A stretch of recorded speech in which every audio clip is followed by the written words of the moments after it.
Pada tutorial kali ini kita akan masuk membahas edit mode atau lebih sering dikenal dengan modeling pada Blender, dimana itu fungsinya adalah untuk memanipulasi satu objek sehingga bentuknya bisa kita rubah sesuai dengan yang kita harapkan.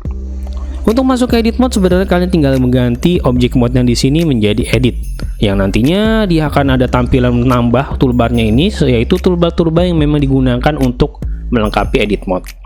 Masuk ke edit mode sebenarnya juga paling gampang, kalian bisa melakukan pindah tab ke dalam modeling ini. Ya, sama aja ya. Modelingnya dia nyala juga, dia memang edit mode karena memang itulah fungsinya.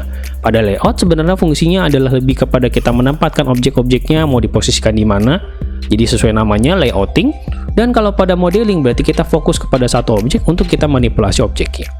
Setelah masuk ke dalam edit mode, kita mesti ngerti dulu cara melakukan selection. Selection di sini dibagi menjadi 3 buah. Pertama ada namanya vertex select. Vertex select artinya memilih titik-titik yang ada di sini. Kita milih titik-titiknya.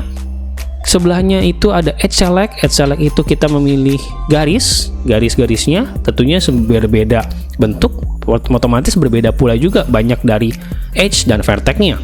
Face select itu sendiri berarti memilih permukaan dari objek yang kita pilih. Kalau pada vertex misalkan kita pilih 2 vertex sekaligus menggunakan shift, itu juga akan nyala edge-nya. Jadi dia anggapannya kayak satu edge gitu kan, karena berhubungan satu sama lain.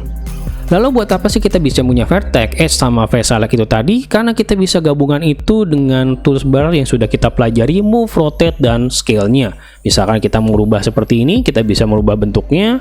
Dengan edge select juga sama, jadi dengan edge select misalkan saya bentuknya pilih seperti ini. Lalu juga pada permukaan face select-nya, misalkan kalian bisa rotasi supaya menghadap ke sebuah titik, atau juga mungkin kalian mau memperbesar permukaannya supaya lebih lebar. Ya, inilah dia yang namanya edit mode menggunakan vertex, edge, dan face select. Vertex, edge, dan face select ini sebenarnya kalian bisa milihnya shortcutnya dengan 1, 2, 3. Jadi kalau 1 itu vertex, 2 itu edge, dan 3 itu face select. Selain itu, kalian bisa juga menyalakan ini tiganya berbarengan dengan menahan tombol shift lalu mengklik yang kalian mau. Misalkan saya klik tiga-tiganya, artinya sekarang kita bisa melakukan pemilihan sekaligus banyak seperti ini. Ya, vertex bisa pilih, edge bisa pilih, terus juga face bisa pilih, semuanya bisa kita lakukan sekaligus. Shortcutnya untuk melakukan ini adalah shift 1, shift 2, shift 3. Ya, karena itu bisa menyalakan kembali shift 1, shift 2, dan shift 3. Kalau 1, 2, 3 berarti cuma menyalakan salah satunya doang ya. 1, 2, 3 itu menyalakan salah satu doang. Sementara kalau shift berarti menyalakan keduanya. Pada modeling ini misalkan kita mau klik objek yang sebelahnya, sayangnya tidak bisa kita lakukan karena kalau memang masuk modeling itu sebelumnya kita kalau mau itu kita klik dua-duanya dulu. Klik dua-duanya dulu baru masuk ke modeling sehingga barulah si objek tersebut bisa kita pilih juga menggunakan vertex select and select itu tadi. Selain itu, tips lagi adalah pemilihan. Tentu saja kalian tetap bisa menggunakan box select untuk bisa memilih titik tertentu. Saya mau mencoba menggunakan vertex select seperti ini. Vertex select pada titiknya, lalu menggunakan Ctrl Numpad plus, return untuk membesarkan pemilihannya. Ya, kayak begini. Jadi kalau plus berarti dia akan menambah, minus berarti dia berkurang. Yang tentunya bisa kalian gunakan untuk melakukan editing tertentu.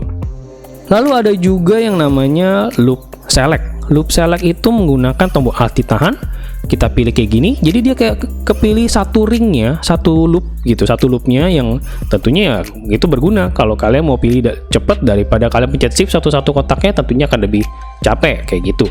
Nah kayak gini loop kalian bisa edit. Satu lagi adalah namanya proportional editing. Proportional editing adalah menyalakan tools yang di sebelah sini. Perhatikan bedanya ketika tidak menggunakan proportional dan saya nyalakan proportional editingnya. Proportional editing kalau saya nyalain, saya tarik begini, dia akan ikut berubah, ketarik ya. Tuh, dia akan ikut ketarik kayak gini. Teman-teman sekelilingnya, karena disebut dengan proportional supaya yang lainnya juga ikut ketarik. Bedakan ketika tidak ada proportional, saya tarik, ya dia ketarik gitu aja, dan tanpa ikut menarik yang lainnya lagi gitu kan. Proportional editing seperti itu. Ya, kurang lebih itulah dia yang perlu kalian ketahui. Basically cara selection, cara translate selection yang sudah kita pilih menggunakan vertex, edge, dan face select. Tentunya kita akan tambahkan lagi tutorial berikutnya untuk menjelaskan toolbar-toolbar yang ada di sini. Thank you for watching, keep learning, sampai jumpa di tutorial berikutnya.